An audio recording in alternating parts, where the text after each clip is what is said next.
नमस्कार, मैं अखिलेश आनंद तमिलनाडु के त्रिची से एक बार फिर से अपने तमाम दर्शकों का बहुत बहुत स्वागत करता हूं। ये महाभारत एक्सप्रेस लेकर हम लोग रवाना हो चुके हैं।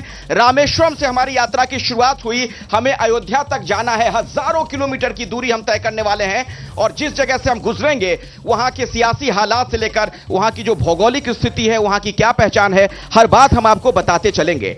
लेकिन अभी जो बड़ी खबर आ रही है वो उत्तर भारत से खबर आ रही है।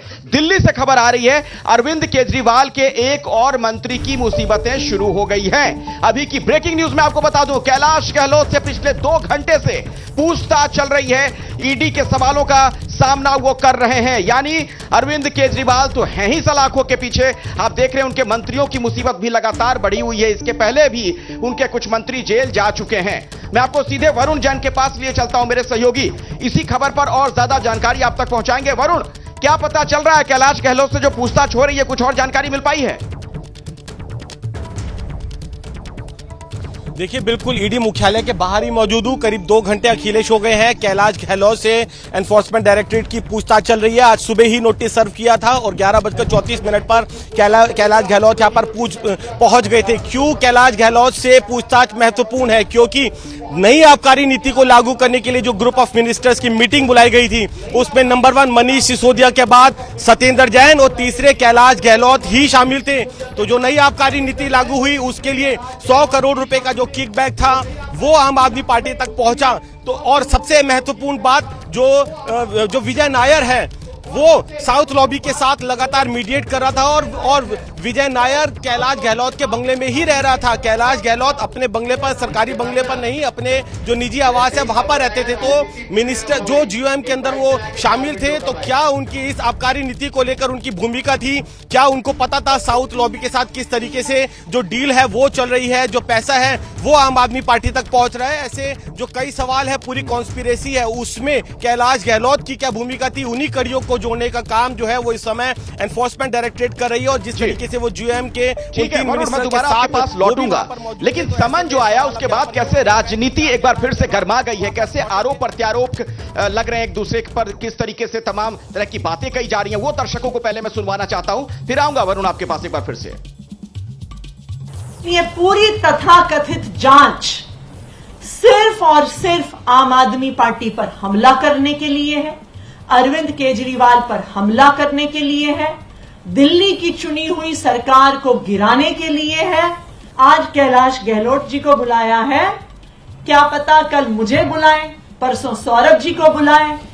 ये भारतीय जनता पार्टी की साजिश है। हमारा पहले से मत था कि शराब घोटाले में आम आदमी पार्टी के कई सारे नेता मुख्यमंत्री समेत शामिल हैं और जांच एजेंसी अपना काम कर रही है और कई परत दर परत खुलासे हो रहे हैं। तो मुझे लगता है अब शराब घोटाले में और नए किरदार सामने आएंगे। जिसने चोरी की है, जिसने भ्रष्टाचार किया है, उसे जवाब तो देना ही पड़ेगा। हमारे लोगों को लगातार सम्मन आ रहे हैं और लगातार हम जवाब दे रहे हैं। अब तो मुख्यमंत्री जी को भी उन्होंने गिरफ्तार कर लिया। देश ये जानना चाहता है कि भारतीय जनता पार्टी के राष्ट्रीय अध्यक्ष जेपी नड्डा जी को सम्मन कब जाएगा। उनसे कब पूछा जाएगा कि आखिर शराब घोटाले के आरोपी शरद रेड्डी से आपने 60 करोड़ क्यों लिए? कब पूछा जाएगा कि आखिर उनको बेल कैसे दिलवाई गई? कब इस जो आज जो जहां प्रूफ है वहां जांच नहीं है, जहां आरोप है फर्जी वहां पे जांच हो रही है। ये साफ दिखा रहा है कि ये जांच नहीं चल रही, ये षड्यंत्र चल रहा है आम आदमी पार्टी और अरविंद केजरीवाल को खत्म करने का। सत्येंद्र जैन जी के बाद, मनीष सिसोदिया जी के बाद कैलाश गहलोत बहुत अहम कड़ी हैं और मैं ये मानता हूं अब दूध का दूध और पानी का पानी होगा। तो दोनों तरफ के बयान आपने सुने। बीजेपी के नेता बार बार यही कह रहे हैं कि अगर भ्रष्टाचार किया है आम आदमी पार्टी के लोगों ने तो जेल तो जाना पड़ेगा, और आम आदमी पार्टी के लोगों का कहना है कि भ्रष्टाचार क्या बीजेपी वाले नहीं करते, उनके खिलाफ कोई कार्रवाई क्यों नहीं होती है, ईडी के नोटिस सिर्फ इन्हीं लोगों को क्यों आते हैं, विपक्ष के लोगों को। बहरहाल एक बार फिर से मैं आपको लिए चलता हूं वरुण जैन के पास, चूंकि कैलाश गहलोत से लगातार पूछताछ कर रही है ईडी। वरुण, ये बताइए, कैलाश गहलोत से जो बातचीत हो रही है, जो पूछताछ हो रही है, क्या अरविंद केजरीवाल की शराब घोटाले में संलिप्तता को लेकर भी उन्हें ग्रिल किया जा रहा है? कैलाश गहलोत को उससे संबंधित सवाल भी कुछ पूछे जा रहे हैं?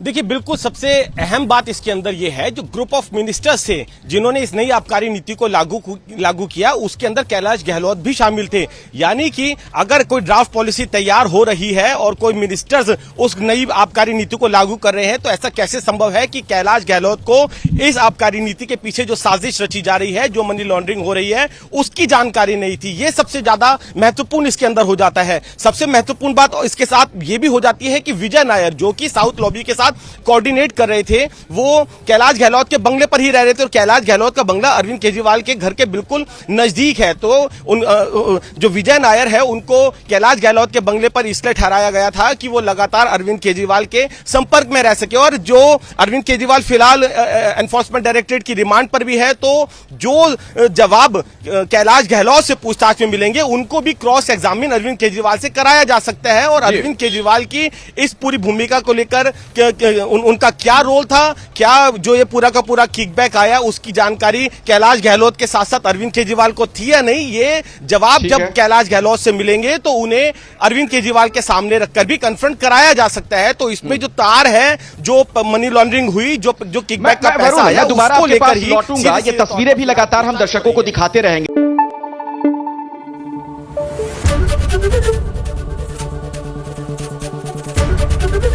एबीपी न्यूज आपको रखे आगे।